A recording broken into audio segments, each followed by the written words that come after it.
शेर ड्रामे की आने वाली किस्त काफ़ी इंटरेस्टिंग होने वाली है। शेर अपने दुश्मनों के गिर्द घेरा तंग कर चुका है। आहत की दूसरी शादी का इसे पता चल चुका है। अपनी माँ से भी इस बात को शेयर करता है, लेकिन ये बात घर में किसी और को पता नहीं लगनी चाहिए जब तक आहत को पूरी तरह से ट्रैप नहीं कर लेता।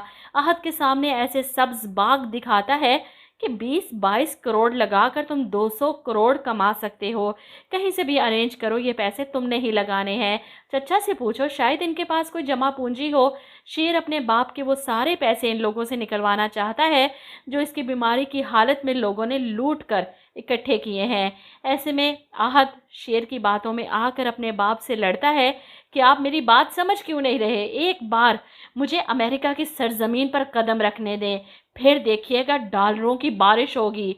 आपका सारा पैसा मैं डबल ट्रिपल करके आपको वापस कर दूंगा, वादा है मेरा। लेकिन एक बार मुझे पैसे दे दीजिए इस बिजनेस में लगाने के लिए। मदर जमान को कुछ समझ नहीं आ रही। आहत का जुनूनीपन देखकर वो परेशान हो चुके हैं। इस डील को हाथ से जाने नहीं दे सकते क्योंकि बहुत फ़ायदा होगा अगर ये डील कामयाब हो गई। वो चाहते थे कि पैसा शेर लगाए, लेकिन शेर ने तो बहुत आसानी से अपने हाथ झाड़ लिए हैं। ऐसे में फहद चीखता है अपने बड़े भाई पर कि अगर हमने ही पैसा लगाना था तो शेर की ज़रूरत क्या थी हमें। आहत जिस कदर जज्बाती हो चुका है, आखिर बदर जमान इसकी बात मानते हुए चेक साइन कर देते हैं और वो सारा पैसा इसके हवाले कर देते हैं इस डील के लिए।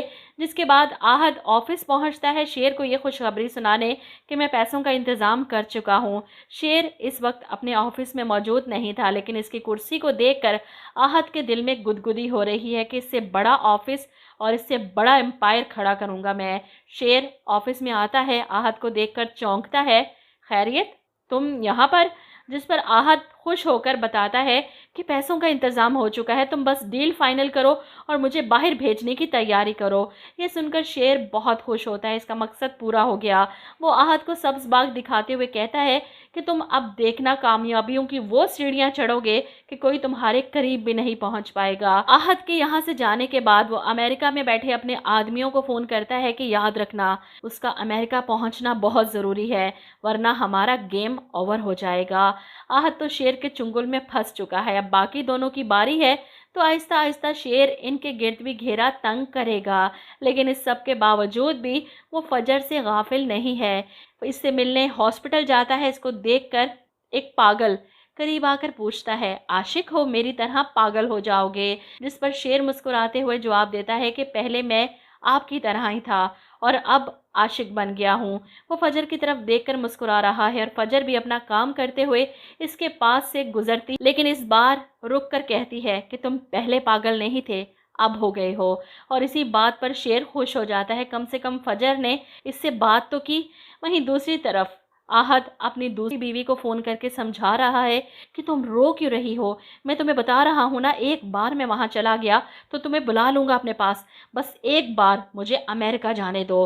और ऐसे में पीछे खड़ी मरजान इसका आखिरी जुमला सुन लेती है कि वो अमेरिका जा रहा है और मुझे खबर तक नहीं। आहत पलट कर देखता है, मरजान को देखकर घबरा जाता है, जिसने सारी बातें सुन तो नहीं ली। ऐसे में मरजान को समझाने की कोशिश करता है कि मैं वो मरजान चीखती है, मैं यहाँ अपनी औलाद के जाने का गम मनाऊं या तुम्हारी बेहिसी का। आगे आप देखेंगे कि काका साहब हॉस्पिटल में मौजूद हैं और ताज बीबी अपने बाप के लिए परेशान। इनकी हालत देखकर वो बाहर स्टाफ और डॉक्टर्स पर चीखती चिल्लाती है कि वहाँ मेरा बाप दर्द से तड़प रहा है और यहाँ सबके सब लापरवाह बने बैठे हैं। डॉक्टर ताज बीबी को पहले भी मना कर चुका है यूं चीखने चिल्लाने से, लेकिन इस औरत को हर एक पर रोब डालने की आदत पड़ चुकी है। काका साहब को अभी होश नहीं आया। ऐसे में समरा भी इनकी अयादत के लिए हॉस्पिटल आती है और इसे देखकर ताज बीबी के माथे पर तेवरियां आ जाती हैं कि तुम यही देखने आई हो, अभी तक मरे क्यों नहीं? समरा के पास ताज बीबी के किसी सवाल का कोई जवाब नहीं। इतना सब कुछ होने के बावजूद भी आपके अंदर जहर भरा हुआ है, तो मैं क्या कह सकती